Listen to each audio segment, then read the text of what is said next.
And we're going to be talking briefly today about the need for social media, particularly for organizations who have not yet embraced it. And having taken the plunge, the ways in which it needs to be managed. Now, talking first about the need for social media, let's look at some figures here and statistics here about how all enveloping social media really is. And we would uh, take you through a little presentation here about social media. And as you can see, we're just going to quickly go over a few major trends. Now, mobile is a huge force in social media, and you have the Internet of People and Internet of Things coming up, and essentially the connection is mostly going to be through mobile devices as time passes by. So, as they say, people who use phones and tablets to access the Internet will outnumber those who use a PC by 2050. Look at the number of tablets which will be sold in 2013, and that should give a huge fillip to social media. Look at the usage of smartphones. 29% of Americans say that their phone is the first and the last thing that they look at every day.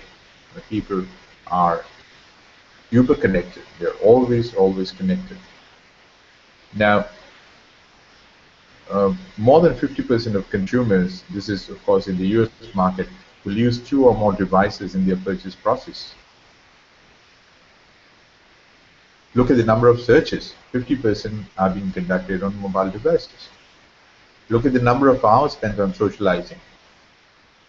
So we could go on and on, but you know where the numbers are. Here are some more numbers. 751 million users access Facebook from mobile with 7,000 different devices. Over 10 million Facebook apps.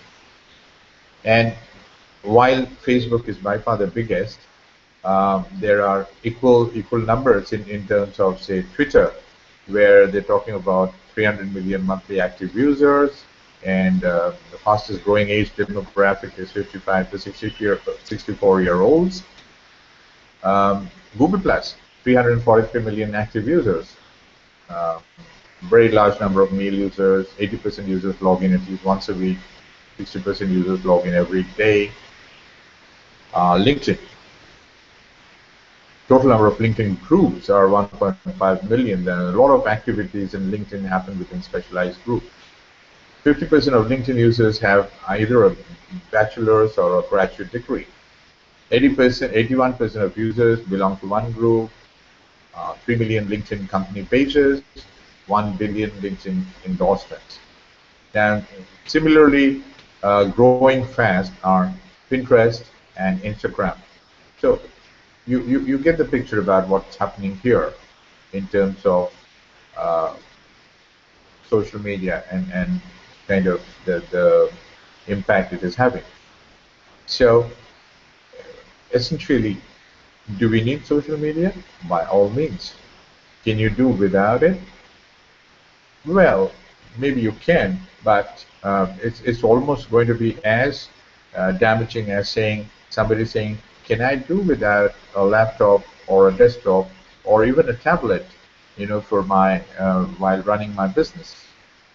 So the need for social media is no longer an option. It is a given. Thank you very much for paying attention and listening to this brief presentation about why social media. Having established the need for social media, one needs to look at how best it has been managed. Now, in the initial days of social media, there were social media managers who were pressed into service, and a lot of these were people who had marketing backgrounds or backgrounds in some kind of customer support or customer engagement and so on. And they learned by rote and by trial and error and as the discipline evolved. Now, this was all right as long as the usage of social media was confined to a small area of the business, say typically like marketing. But as customer engagement grew at all levels, where it went for products and services, it spread um, from marketing and business development to, say, customer support, to HR, to corporate communications, and so on. One needed somebody who was adroit and who could master the priorities and requirements of all these different departments to be able to play the role of a successful social media manager. Now, in addition to this, as more and more people, more and more departments, regions got involved, there arose a need for guidebook and a governance policy for social media because laissez-faire often had disastrous results. So now, therefore, from one social media manager, the need spread to several and so on, and which leads to the question, why would you need to hire an external so-called expert in social media? And more often than not, a lot of organizations are discovering that you do not need to, as long as you define your uh, infrastructure, your governance policy, your guidebooks, your do's and don'ts, and your objectives, your priorities, your strategies by department, by region, by business unit. Clearly, there may not be a need to get in external help. You would instead develop these departments and champions and within these departments, in each of these departments, to be the social media manager for their department. And once you do this and this culture spreads, this would lead to the organization or the enterprise becoming a true social business or a social enterprise, which has enormous spin-offs and benefits in terms of visibility, business growth, profitability, and so on. So increasingly, there's a transition, there's a paradigm shift about going from a specialist, external specialist, to an internal development and an internal setup for social media. Thank you very much for hearing this out. This was another small session from Digital CRM.